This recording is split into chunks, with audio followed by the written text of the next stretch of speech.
A man with leprosy came to him and begged him on his knees, "If you are willing, you can make me clean." Jesus was indignant.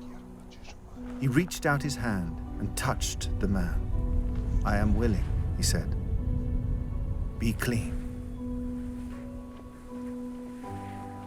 Immediately the leprosy left him and he was cleansed.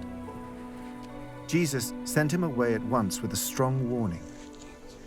"See that you don't tell this to anyone, but go, show yourself to the priest and offer the sacrifices that Moses commanded for your cleansing, as a testimony to them."